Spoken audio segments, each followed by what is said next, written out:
భారత్లో గూఢచర్యం చేస్తూ అరెస్టైన యూట్యూబర్ జ్యోతి మల్హోత్రాకు హిసార్ జిల్లా కోర్టు పోలీస్ కస్టడీ విధించింది. ఆమె నుంచి మరింత సమాచారం తెలియాల్సి ఉన్నందున కోర్టు మరో 4 రోజుల పాటు పోలీస్ కస్టడీ విధించింది.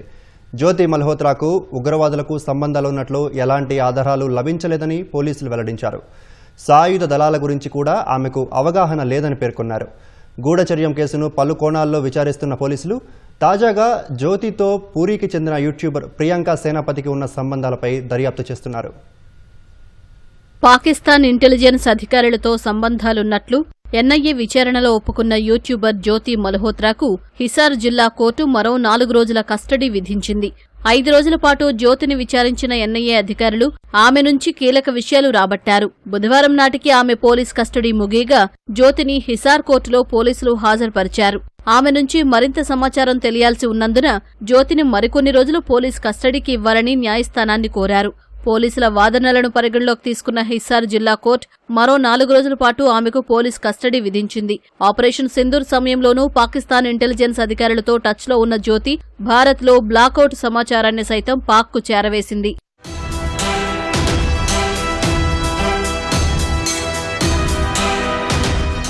జ్యోతి మల్హోత్రా పూర్తి స్పృహతోనే పాకిస్తానీ ఇంటెలిజెన్స్ అధికారులతో సంప్రదింపులు కొనసాగించిందని హర్యానా పోలీసులు వెల్లడించారు. అయితే ఉగ్రవాదులతో ఆమెకు సంబంధం ఉన్నట్లు ఎలాంటి ఆధారాలు లభించలేదని పేర్కొన్నారు. అంతేగాక సాయుధ దళాల గురించి కూడా ఆమెకు అవగాహన లేదని హిస్సార్ ఎస్పీ వెల్లడించారు.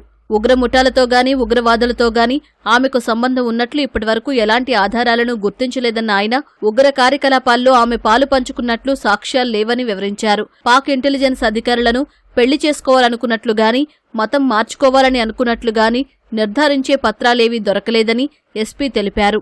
అయితే పాక్ గూఢచర్య సంస్థ ఐఎస్ఐకు చెందిన వారని తెలిసినప్పటికీ జ్యోతి వారితో సంప్రదింపులు కొనసాగించారని స్పష్టం చేశారు.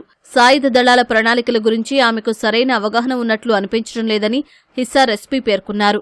జ్యోతి డైరీ గురించి వస్తున్న కథనాలపైన స్పందించిన హిస్సార్ ఎస్పీ తమ దగ్గర ఎలాంటి డైరీ లేదన్నారు.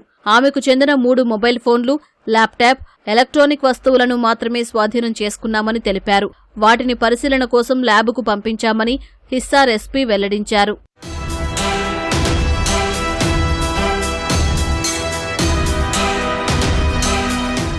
జ్యోతి మల్హోత్రాను అదుపులోకి తీసుకున్నప్పటి నుంచి పలు కోణాల్లో విచారిస్తున్న పోలీసులు తాజాగా పూరికి చెందిన యూట్యూబర్ ప్రియాంక సేనాపతిని విచారిస్తున్నారు. వారిద్దరికున్న సంబంధాలపై ఆరా తీస్తున్నారు. 2024 సెప్టెంబర్ 26న పూరి వచ్చిన జ్యోతి ఇక్కడి శ్రీక్షేత్రాన్ని సందర్శించినట్లు తెలిసింది. ఆ సమయంలో ప్రియాంక ఆమెతో కలిసి తిరిగినట్లు తెలుస్తోంది.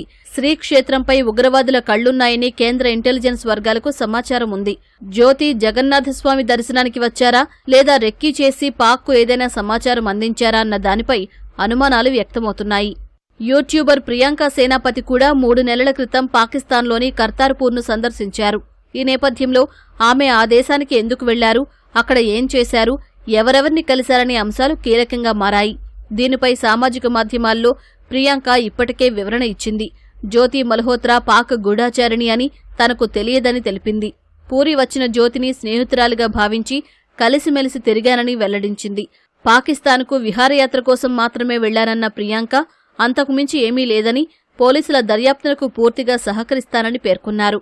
ప్రియాంక తండ్రి రాజ్ కిషోర్ సేనాపతి కూడా ఇదే విషయాన్ని మీడియాతో చెప్పారు. హర్యానా పోలీసులతో కలిసి అన్ని కోణాల్లో దర్యాప్తు చేస్తున్నామని పూరి ఎస్పీ వినీత్ పేర్కొన్నారు. పూర్తి వివరాలు ఇప్పుడే చెప్పలేమన్నారు. దర్యాప్తు కొలిక్కి వచ్చే వరకు ప్రియాంకను పూరి విడిచి వెళ్లరాదన్న పోలీసులు సైబర్ నిపుణులతో కలిసి సదరు యూట్యూబర్ వీడియోలను శోధిస్తున్నట్లు తెలిసింది.